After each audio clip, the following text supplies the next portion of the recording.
안녕하십니까. 머니가 머니. 네, 경제신문을 읽어줘. 2020년 3월 9월부터 3월 14일 신문 내용 시작하겠습니다. 네, 시작하기 전에 아시다시피 지금 거의 경제가 코로나19 사태로 인해서 거의 대공황 상태거든요.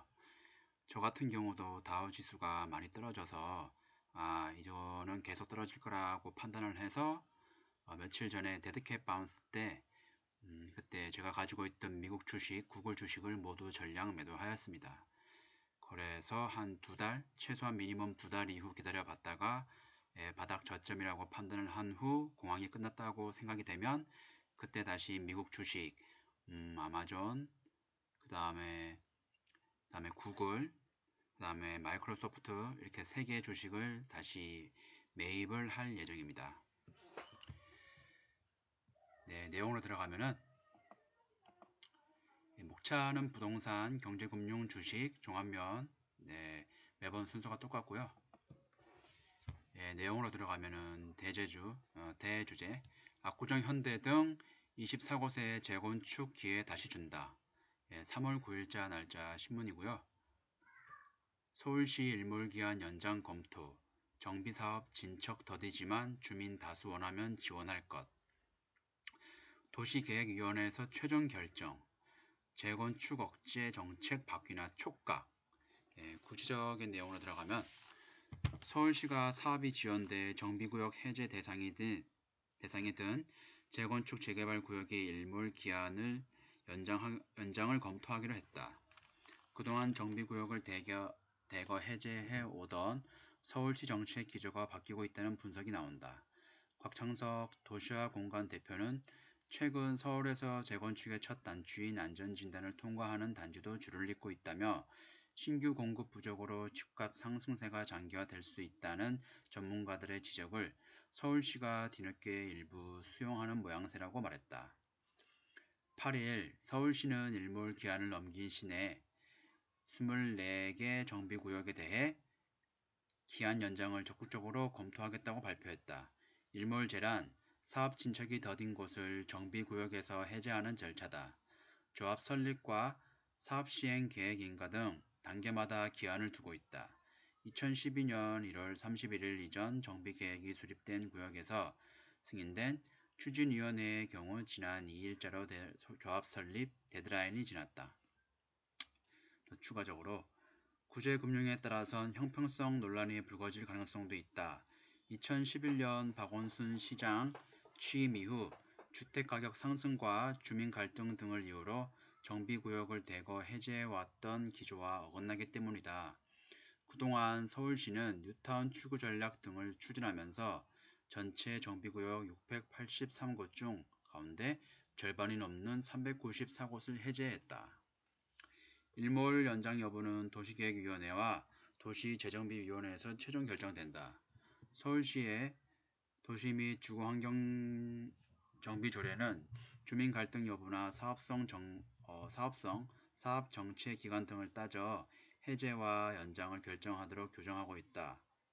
추진위 운영이 멈춘 경우도 해제 사유에 든다. 첫 번째 내용은 여기까지고요. 두 번째, 경기 남부 안산, 군포, 안성으로 또 풍선 효과. 3월 10일자 공급 줄어들자 투자 수요 진입, 30대에서 40대 갭 투자, 미분양 급감, 이 3주 사이 5천만원에서 1억원 급등, 안성시 내년 이후 입주 물량 제로, 공급 절벽 위기감, 매수 부추겨. 제가 안성에 땅 사놓은 게 있는데 좋은 호재네요. 내용 들어가서 군자주공 9단지의 매물이 2개밖에 안 남았습니다. 신종 코로나 바이러스 감염증 탓에 실물을 보기 어려울 수 있습니다. 매수를 원하면 사진으로 보여드릴게요. 지난 8일 찾은 안산시 선부동의 한 중개업소엔 코로나19 확산에도 마스크를 착용한 30대 부부가 상담을 받고 있었다. 지난 1월 말 1억 8천만원에 손바뀜 했던 이 단지 전용 면적 36제곱미터는 이달 초 2억 2,700만원에 실거래되며 한 달 만에 약 5천만원이 뛰었다.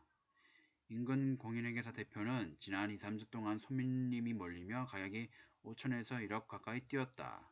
지금은 코로나19 탓에 전화 문의와 방문 예약만 이어지고 있다고 말했다. 그 다음 안성은 최근 2주 연속 상승하면서 겨울잠에서 깨어나고 있다. 지난주엔 주간 단위로 0.1% 오르며 2015년 11월 셋째 주 이후 4년 만에 가장 높은 상승률을 나타냈다. 미분양 아파트도 하나둘 팔리고 있다. 지난달 안성의 미분양 물량은 474가구로 2년 전보다 절반 가까이 줄었다.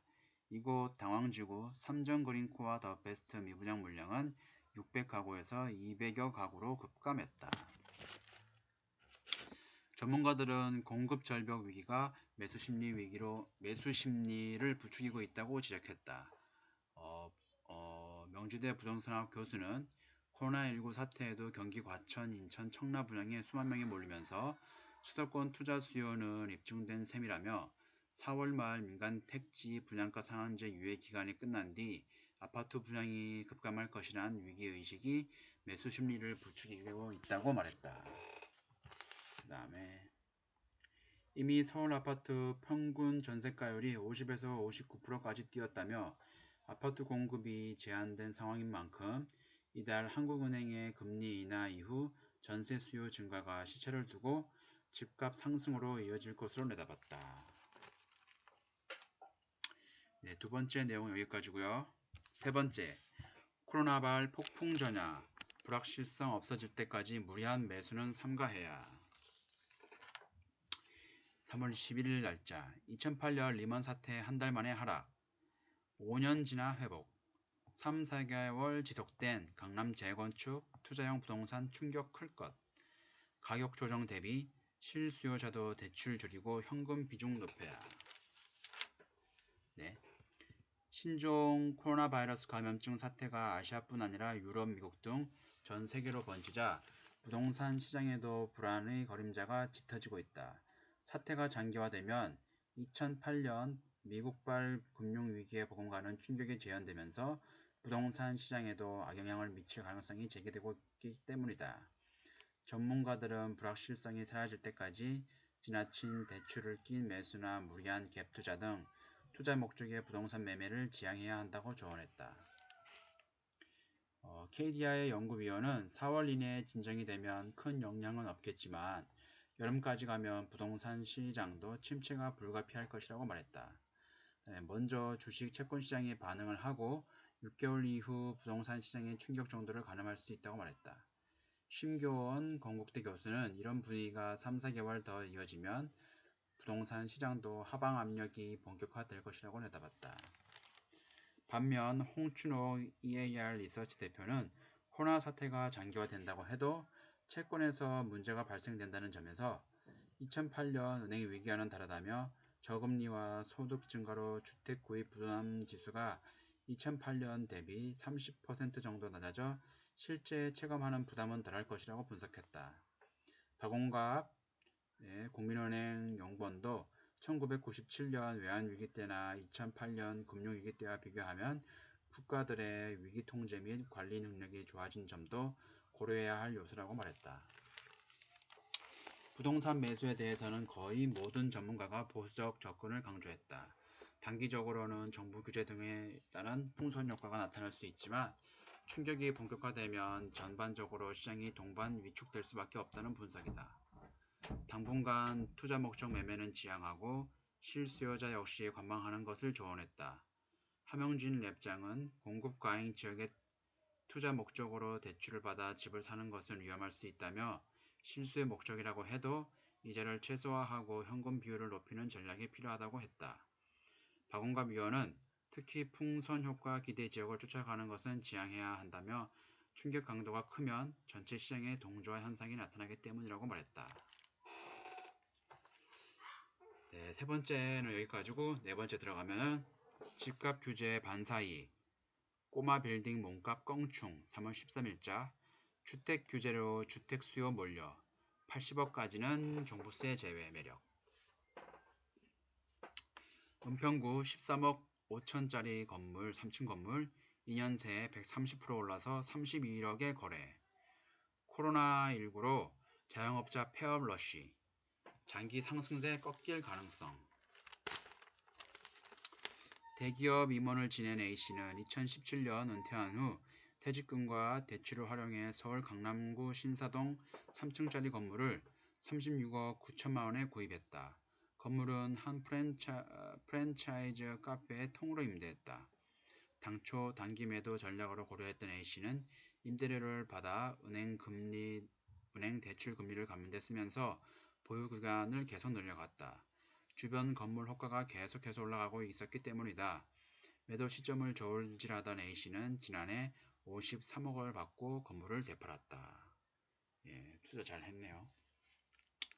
밸류맵이 2015년부터 2019년 거래된 서울의 업무 상업시설을 전수조사한 결과 서울의 연면적 99부터 300제곱미터 규모의 빌딩, 일명 꼬마 빌딩의 평당 가격은 2,057만원에서 3,980만원으로 올랐다. 상승률은 93.5%에 이른다. 향후 가격 전망에 대해선 전문가들의 의견이 엇갈린다. 비관론자들은 코로나19 사태로 가격이 더 오르기 어려울 것으로 전망한다. 금융위기와 실물경제 위기가 동시에 발생하는 복합위기로 번질 가능성이 있어서다. 코로나19 영향으로 자영업자의 폐업이 속출하고 있다는 점도 비관론의 근거이다. 낙관론자들은 코로나19 사태로 금리 인하 가능성이 높아졌다는 점을 호재로 지목한다. 김규정 연구위원은 저금리 상황이 심화되면 은행 이자보다 높은 수익률을 낼 수 있는 꼬마 빌딩의 인기는 더 올라갈 것이라고 말했다. 이창동 팀장은 향후 주택 경기마저 불안정해 꼬마 빌딩이 반사이익을 볼 수 있다고 설명을 했다. 예, 부동산은 여기까지고요. 이제 경제금융 주식으로 들어가면은 첫 번째, 외국인이 던진 삼성전자, 개미 4조 싹쓸이 3월 9일자, 반도체 업황 회복 늦어져, 외국인 한 달간 6.8조 순매도, 삼성전자와 하이닉스 팔아치워, 연초 IT 랠리 지켜보던 개인, 단기 조정, 매수 인식, 기회 인식, 부동산 규제로 여유 자금 유입. 저 개인적인 견해로는 삼성전자가 지금 한 50만원 정도 됐나? 250만원? 예? 한 5만원 됐는데, 이게 한 4만원대까지 떨어지면 그때가 저는 바닥이라고 생각을 하거든요. 그때 매입을 해도 그러니까 안 늦었을까? 늦지 않았다라고 생각을 해요. 그래서 한 4만원대 초반, 예, 그 정도 되면은 그때서야 삼성전자를 매입을 해야 된다고 생각을 합니다. 그래서 지금 들어가는 거는 좀 너무 빨리 들어간 거 아닌가라고 개인적으로는 생각을 하고 있습니다. 네, 내용 들어가면은 코로나19 확산이 본격화한 지난 1월 하순 이후 국내 증시가 10%가량 떨어지는 충격이 장기화하고 있다. 외국인은 국내에서 코로나19 사태가 심상치 않자 이 기간 7조 원에 가까운 금액을 투매해 폭락장을 이끌었다. 이런 가운데 개인 투자자들이 이 기간 기록적인 매수세를 보이고 있다는 점의 눈길을 끌고 있다. 지금 시장 상황을 단기적인 조정장으로 인식해 저가 매수에 나서고 있다는 분석이다. 예, 지금 제 개인적으로는 여기 개미들 이 판단하시기에는 단기적인 조정장으로 인식하지만은 저는 이게를 거의 공황에 진입을 하고 있다고 판단을 해서 네, 더 떨어져야 된다고 생각합니다. 네, 추가적으로 더 내용이 들어가면은 증권업계에서는 정부 규제로 부동산 투자가 묶이면서 증시 조정기를 틈타 개인의 여유 자금이 주식시장으로 유입되고 있다는 관측도 나온다. 코로나19 사태가 장기화하면서 산업별로는 희비가 엇갈리고 있다. 반도체, 디스플레이, 스마트폰 등 업종은 수요 감소와 글로벌 공급망 우려로 타격을 입었다. 증권가에서도 연초 올해 반도체 업황 회복을 전망했지만 코로나19 확산으로 IT 제품 수요가 줄면서 생산 차질 우려가 부각되는 분위기다. 정유, 화학, 철강 등 산업재와 자동차 관련주의 타격도 두드러진다. 증권업계에서는 현대차와 기아차의 지난달 중국 도매 판매가 전년 동기 대비 각각 98% 안팎에 급감한 것으로 추정하고 있다. 현대차 주가는 지난 12월 고점 이후 18.8% 떨어졌다. 네, 두 번째 내용. 3월 10일자 3중 악재 덮친 코스피 V자 반등 어렵다. 3중 악재라 하면은 코로나19가 전 세계로 확산되는 거고, 그 다음에 유가가 30% 폭락을 한 거고, 그 다음에 안전자산 선호 심리가 최고조된 겁니다. 국내 증시 하락 과도하지만 저가 매수는 상황 지켜봐야. 삼성중공업 등 조선건설주 등 유가 하락 등 겹쳐 낙폭 커져. 코스피 시가총액 57조 원 증발. 9일 증시는 공포로 가득했다. 코스피 지수는 열흘 만에 2000선을 내준 뒤 4% 넘게 속절없이 밀렸다. 신종 코로나 바이러스 감염증이 미국과 유럽으로 퍼진 충격이 돌고 돌아 국내 증시로 다시 전해졌다. 국제 유가는 하루 만에 30% 폭락하고 국내 국고채 금리는 사상 처음으로 장중 0%대를 찍었다. 증시 전문가들은 증시 하락폭이 과도한 수준이라면서 또 각종 불확실성이 쏟아져 섣불리 반등을 점치기도 어려운 힘든 상황이라고 말했다. 그 다음에 유가증권 시장 시가총액은 이날 하루에만 57조 원이 감소했다. 외국인 순매도 규모는 1조 3천억 원으로 1999년 1월 3일 한국거래소 집계 이후 역대 최대였다. 고태봉 하이투자증권 리서치 센터장은 유가 급락은 셀오일 등 에너지 업체들의 부실과 도산으로 이어질 수 있다며 이게 약한 고리가 된 전체 회사채 시장에 타격을 줄 수 있다고 설명했다. 이날 국내 증시에선 조선과 건설주가 급락을 했다. 유가 급락에 선박과 플랜트 수주가 줄어들지 모른다는 우려 때문이다. 그다음에 정성한 신한센터장은 지금은 펀더멘털보다 공포심리가 더 큰 영향을 주고 있다며 확진자 둔화나 국제 공조 등 심리를 안정화시킬 수 있는 계기가 나와야 한다고 말했다. 네, 그 다음 세 번째, 커지는 원유 DLS 공포 1,500억 손실 구간 진입. 3월 12일자 원유 DLS 129개에서 원유 손실 조건 발생. 만기일에 유가 회복 못하면 투자자 대규모 피해 우려. 원유 시장 조기 진정 어려워 2016년 DLS 손실 사태 재현될 것 우려도 나와. 최근 국제 유가 급락세를 보이자 원유 가격의 수익률이 연동된 파생결합증권 DLS의 손실 가능성이 커지고 있다.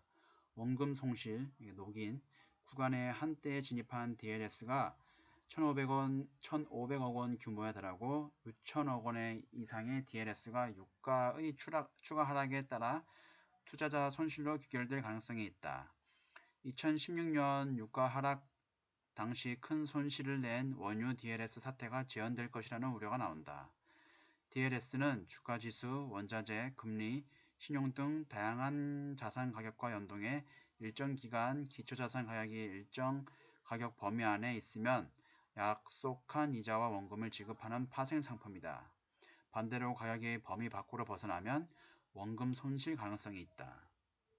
최근 국제 유가 폭락에 따라 서부 텍사스 원유나 북해산 브렌트 원유 선물을 기초 자산으로 발행된 DLS가 원금 손실 기준을 넘어서는 일이 벌어졌다는 분석이다. 전문가들은 원유 시장이 조기에 진정되기는 어려울 것으로 보고 있다. 최근 석유 수출국 기구 오펙과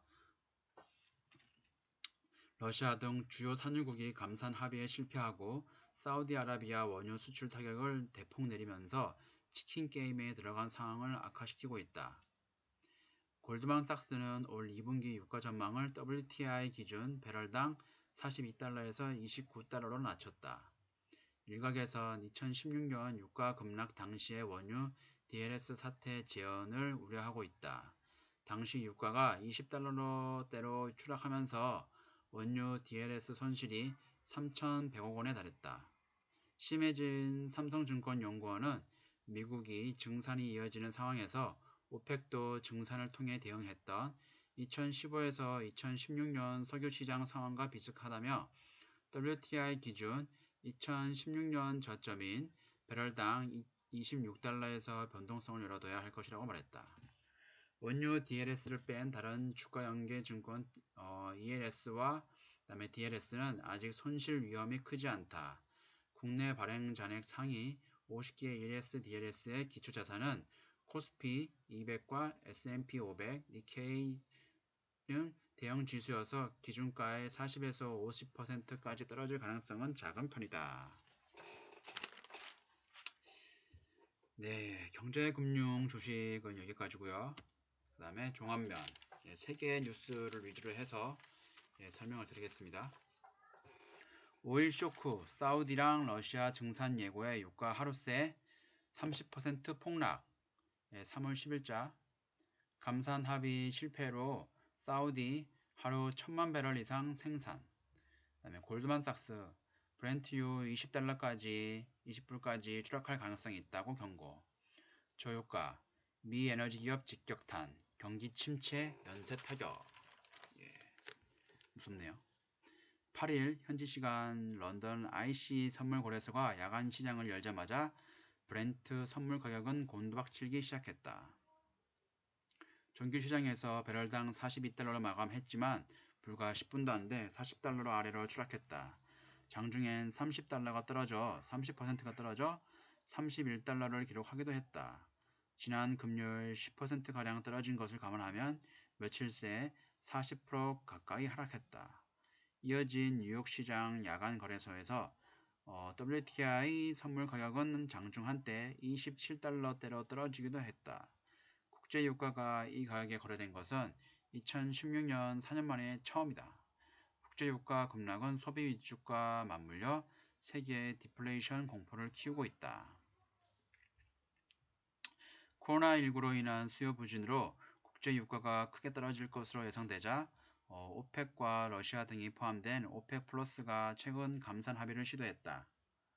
사우디를 중심으로 한 오펙은 하루 150만원 배럴 감산을 제안했다. 하지만 러시아가 지난 6일 반대했다. 추가 감산을 할 이유가 없다는 점이 있었다.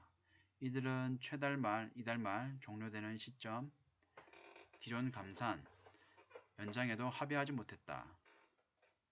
러시아 에너지 장관은 다음 달 1일부터 어떤 국가도 감산 요구를 받지 않겠다며 증산을 시사했다. 이날 국제 유가는 10% 폭락했다. 사우디는 7일 반격에 나섰다. 하루 970만 배럴인 생산량을 4월부터는 1000만 배럴 이상으로 늘리고 수출가를 배럴당 6에서 8달러 내리기로 했다. 사우디 당국자는 필요하다면 하루 1200만 배럴까지도 늘릴 수 있다고 말했다. 사우디와 러시아는 세계 산유량이 1위와 2위인 국가였다. 국제 유가의 움직임이 자국 경제에 미치는 영향이 크다. 2010년대에 세계 경제가 둔화세를 보이자 논의 끝에 2016년 오펙 플러스를 결성한 배경이다. 이후 감산을 이어오면서 유가를 지지해왔다. 하지만 내부적으로는 불신을 가져왔다. 가장 많은 양을 감산해온 사우디는 상대적으로 적은 양을 줄여온 러시아에 불만을 품었다. 러시아는 감산이 미 셰일 오일 업체들만 돕는다고 보고 있다. 감산으로 유가를 방어하는 동안 미국이 석유 생산량은 세계 1위가 됐다. 러시아와 사우디는 시리아 문제에서도 부딪혔다. 사우디는 시리아 반군을 돕지만 러시아는 정부군을 지원한다. 사우디는 증산 경쟁에 나서면 러시아의 생산 단가가 비싼 만큼 러시아가 버티지 못할 것이라고 계산을 하고 있다. 하지만 채산성 악화로 각국의 석유 기업이 무너지면 금융회사에도 연쇄 타격이 가해진다. 미 증시에선 에너지 기업 비중은 4.4% 수준이지만 정크본드 시장에선 11%에 달한다. 또 에너지 산업은 금융업계 물론 지역 산업과도 연계가 돼 있다. 네, 월스트리트저널에서 유가가 낮아지면 일부 에너지 기업은 부도 가능성이 커진다며 러시아가 곧 협상장에 돌아오지 않으면 미 셰일 기업의 신용 위기가 불거지고 있고 이는 경기 침체로 이어질 우려가 있다고 말했다. 네, 두 번째, 미 증시 하루 만에 2200조 원 증발, 11년 강세장은 끝났다. 코로나 대유행 공포에 유가 쇼크발, 셰일오일, 줄도산 위기까지 3월 11일 날짜 전 세계 금융시장 패닉 도미노, 이탈리아 11% 넘게 추락, 미 증시 2월 고점 대비 19% 떨어졌지만 추가 하락 가능성, 골드만삭스에서 FOMC 3월에서 4월 0.5포인트씩 그 다음에 기준금리 내려가지고 기준금리가 제로가 될 것.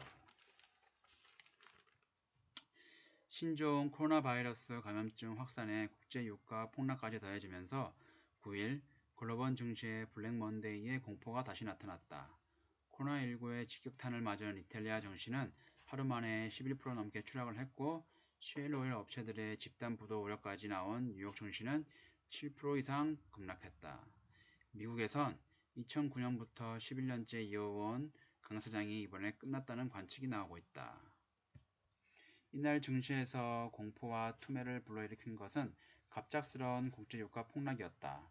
감산 합의에 실패한 사우디아라비아와 러시아가 석유 전쟁에 들어가면서 WTI와 브렌트유는 이날 각각 20% 중반대로 급락했다. 미국 정부와 FED의 안정화 노력에도 유일가에선 여전히 추가 하락을 배제할 수 없다는 불안감이 팽배해하고 있다. 뉴욕의 투자 자문사인 켄터 피츠제럴드의 피터 세치니 수석 시장 전략가는 11년간의 강세장은 끝났다고 말했다.